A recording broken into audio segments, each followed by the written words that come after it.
기준에서 비교를 수행하고요. 그 아니라 문자열을 비교할 때 대소문자의 차이를 무시한다. 문자열 이외에도 다른 비교할 때 좀 느슨한 기준을 적용하는 것 같은데요.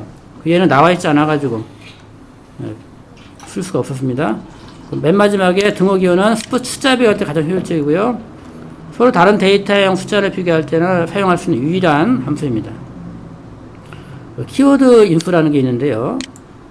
많은 커머니스 함수들은 키워드 인수를 선택적으로 취하는데요. 키워드 인수는 여기 보시다시피 심볼 앞에 콜론이라는 기호를 붙이면 이게 키워드 심볼이 됩니다.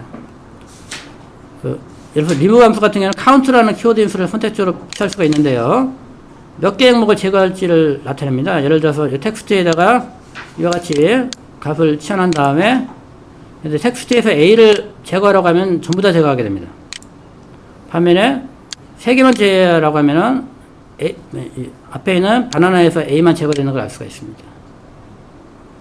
리무브 함수는 또 프롬 엔드라는 키워드 인수도 취할 수 있는데요. 또 이거는 이제 2개를 제거하는 거고 제거하는 거고 뒤에서부터 제거하는 건데 프롬 엔드 다음에 T면은 뒤부터 제거한다고 합니다. 그래서 역시 팬더에서 A 2개가 떨어져 나간 걸 알 수 있습니다. 키워드는 콜론으로 시작하는 특별한 종류의 심볼입니다. 그리고 심볼 카운트하고 키워드 심볼 콜론 카운트는 같지 않은데요. 제가 예전에 읽은 책에서는 콜론에 붙은 카운트는 별도의 패키지 이름 공간에 할당을 해서 간수를 관리를 하기 때문에 카운트하고 겹치지 않는다고 합니다. 그래서 키워드 심볼 주면은 결과 검은기는 키워드 심볼 그대로 나오고요. 심볼이냐 하면 이건 심볼입니다. 심볼이 한 종류이기 때문에요. T 나오고 카운트 심볼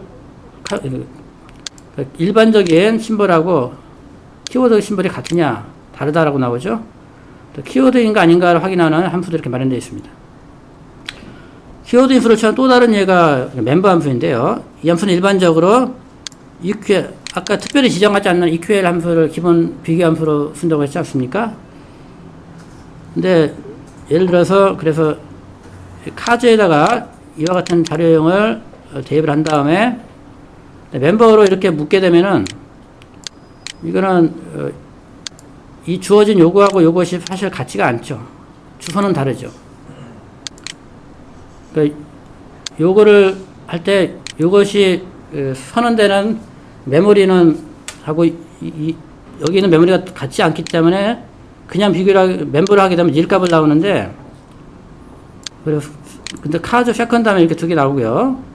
근데 만약에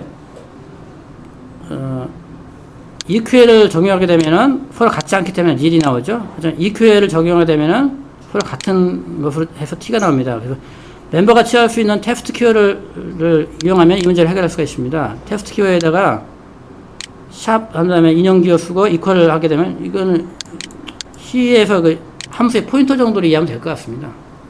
이렇게 되면은 비교 함수를 이퀄 함수를 이용해서 적용하기 때문에 이 두 가지가 같은 값을 가지는 것으로 판단이 된다고 합니다.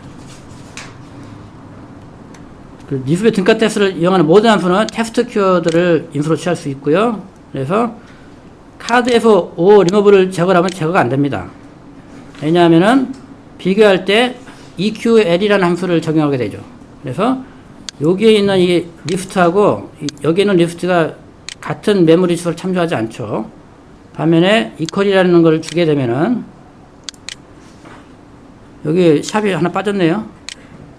샵 한 다음에 인용기호 붙였는데 잘못했습니다. 그렇게 되면은 O하고 다이아몬드를 제거한 결과가 이렇게 나오게 됩니다. 그 다음에 7장이죠. 애플리커티브 프로그래밍 해가지고요. 애플리커티브를 어떻게 우리말로 번역해서 참 애매했는데요. 저는 일단 적용이라고 번역을 했거든요. 적용 프로그래밍은 심볼이나 리스트가 자료형이듯이 리스트에서는 함수도 자료형이 일종입니다. 리스트에서는 함수의 인수로 넘길 수도 있고 리턴 값을 함수를 반환할 수도 있습니다. 이 장에서 다루고 있는 여러 가지 적용 연산 함수들은 모두 펑컬이라는 함수를 근간으로 해가지고 그 응용해서 다 만든 거라고 합니다. 일단 펑션콜 부터 먼저 보면요.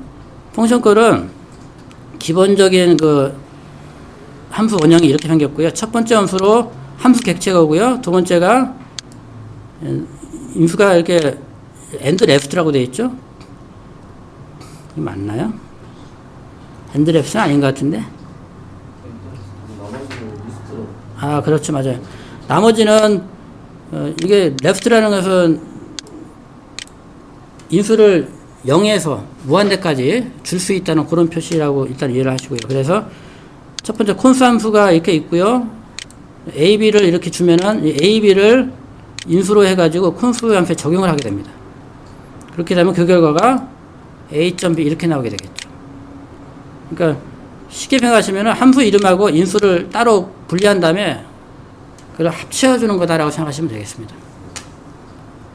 그리고 이 샵 쿼트 기호는 샵 쿼트라고 부르는데요. 함수 객체를 표시하는 기호입니다. 샵 쿼트에 대해서는 조금 뒤에 자세히 나오게 됩니다.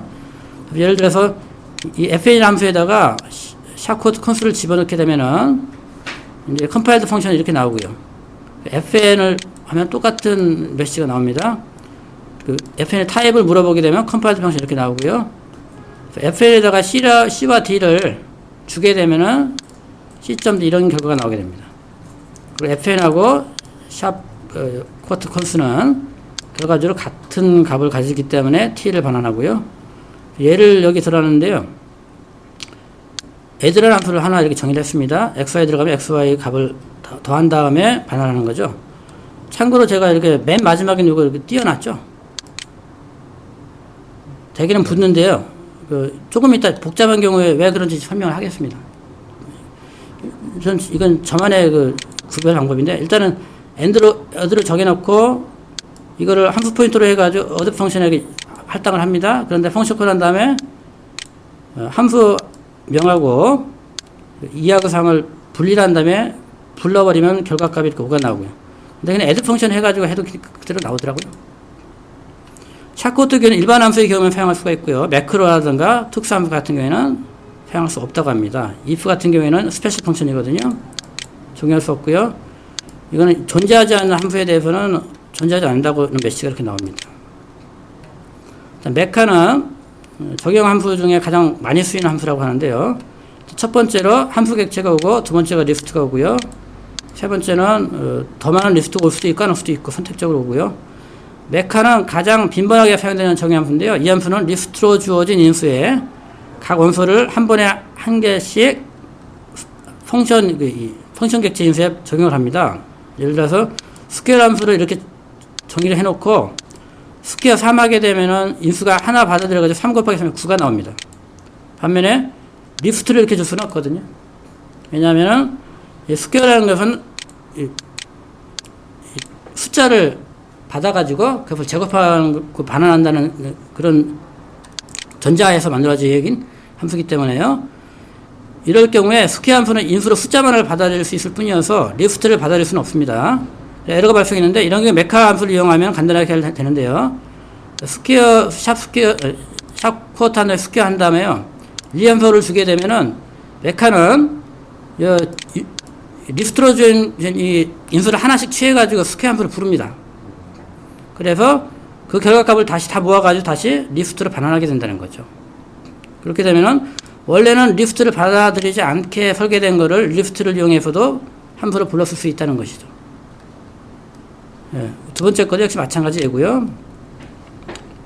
그 다음에 세 번째 것도 마찬가지입니다. 닐을 제곱하면 닐이 된다고 하는 거고요. 메카 함수는 하나 이상의 리스트를 받을 수도 있습니다. 여기서는 일단 람다 함수는 조금 이따 설명이 됩니다. 람다 함수가 이렇게 오고요.